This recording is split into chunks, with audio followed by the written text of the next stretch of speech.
Hi there, boys and girls. It's me again, Rona Barber, the storyteller. And I'm going to tell you another story about a flower pot, because I believe you quite enjoy them.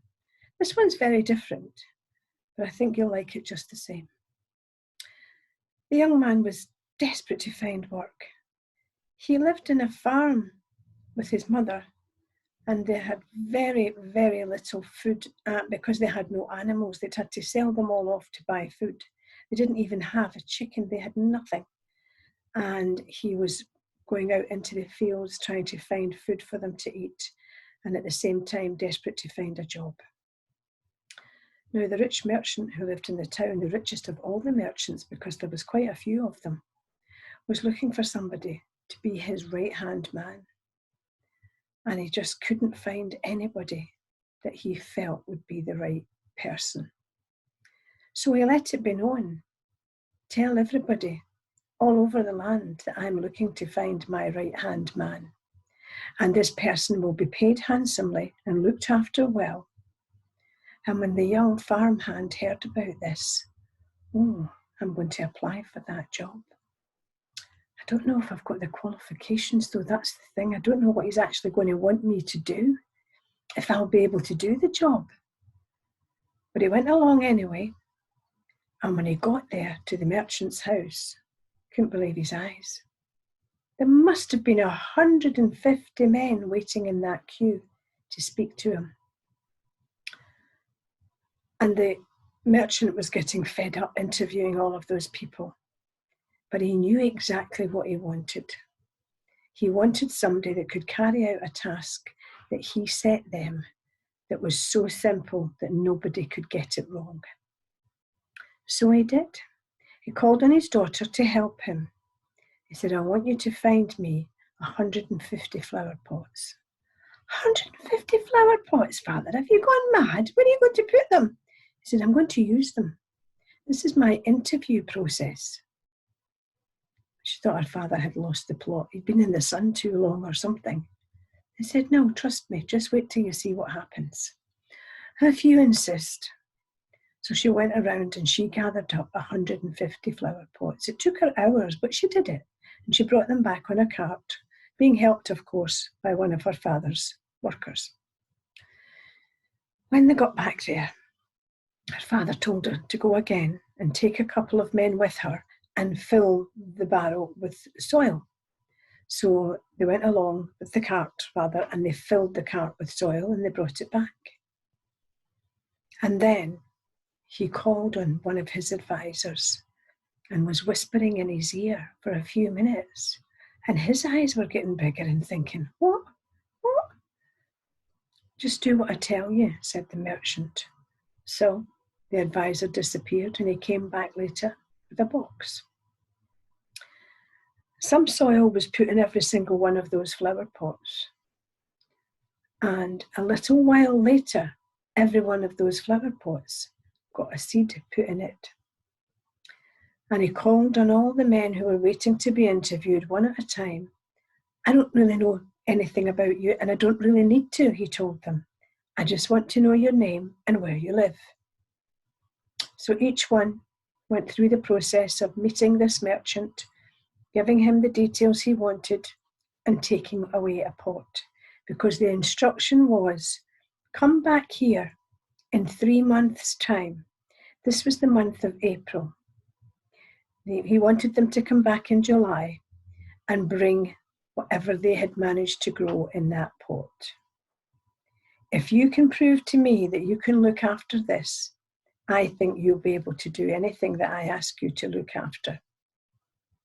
I couldn't believe how easy this was. Just go away and grow a plant. I can do that. So off they went one at a time. The young man was third from the end of the queue. 3 other people had joined after him. And when the merchant told him what he wanted, I said, do you not want to know what I can do? The merchant said, no. He said, do you not want to know if I can read and write? Because I can.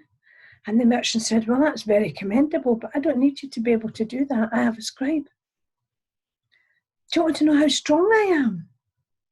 No. You just want me to grow something in this pot, whatever seed you've put in there? And he said, yes. Okay, said the young man, I'll do my best. Remember, he said, mid-July, I want you back here with that pot, and I want you to have grown something and shown me that you could treat it properly and look after it well, and it will have developed something spectacular. And the young man took off. And when he got home and told his mother the story, she was perplexed. She said, do you want to work for this man? He says as if it might be a bit, The young man said, he seemed very pleasant, mother. He seemed very nice. Well, on your own head be it. He says, but anyway, in the meantime, let me tell you, I've got a little bit of good news. He says, I have found a strawberry patch, a wild strawberry patch. And alongside it, there's growing some fabulous basil. So I'm going to go there this evening and bring back some gorgeous strawberries and some basil, and we'll have a lovely tea. And his mum was delighted. And so it went. The young man nursed that pot. He looked after it so well. He watered it every day. He had it out in the sunshine. In the evening, if it seemed a bit cooler, he brought it indoors. He nursed that pot like you would not believe. Nothing grew. He was beside himself. He went out walking in the village, and he saw all these other flower pots everywhere. The ones that the kings had given the merchant had given the other men. And he was like, they've managed to grow fantastic flowers. They're all sunflowers, and they're all fabulous. And his mother said, well, I don't know why you're not managing to grow yours. You're doing all the right things. I can't take that flower pot back, he said. There's no way I can take that flower pot back to that merchant. And his mother said, that's exactly what you'll do. Don't make me do that, Mum. Please don't make me do that. I'd be too embarrassed. You will take that back, she said, because that's exactly what you were told to do. He was furious. The time had come. The second week of July, the merchant sent out a message to all. Return with the pots, and whoever has done what I think has achieved what I've asked for, they'll get the job.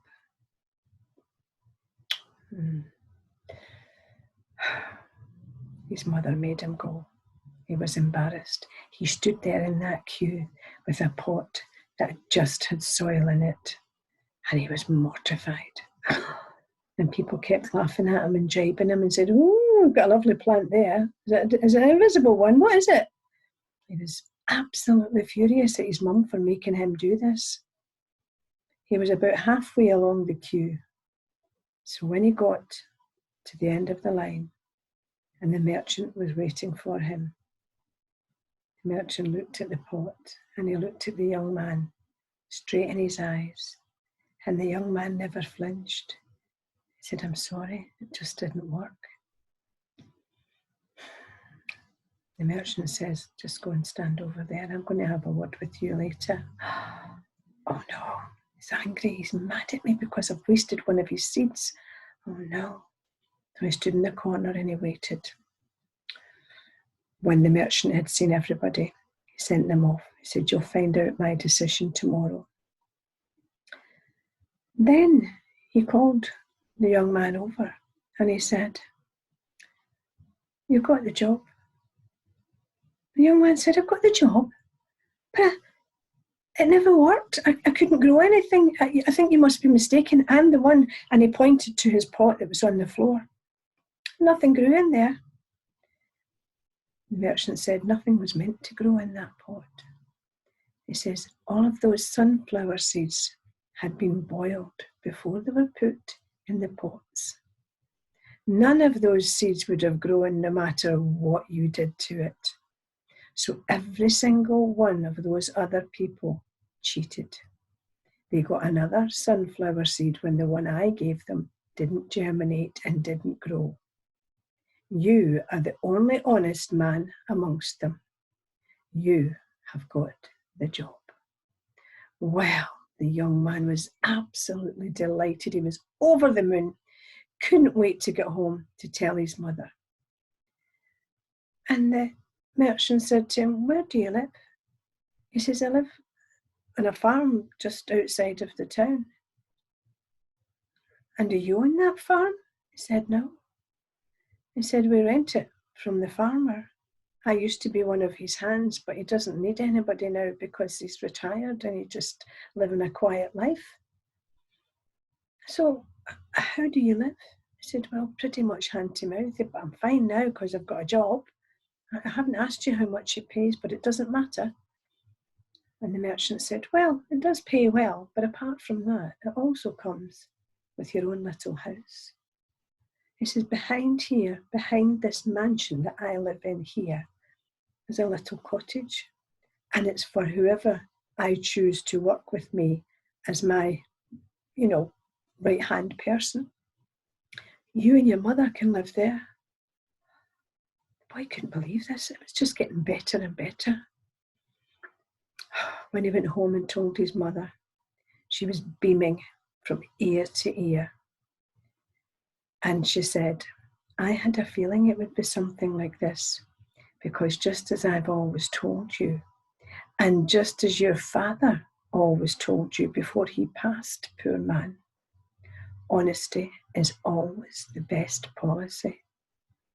And they packed up what few belongings they had the next day, and they went to stay with the merchant in his big house, and they lived in the little cottage behind it. And that young man worked really hard for that merchant, and he got wealthier and wealthier because this young man was very clever and could make some really good deals. And the merchant ended up giving him and his mother that little cottage so that they would never have to worry again about where they were going to live or what they were going to eat. And they lived there happily ever after, of course. Thank you.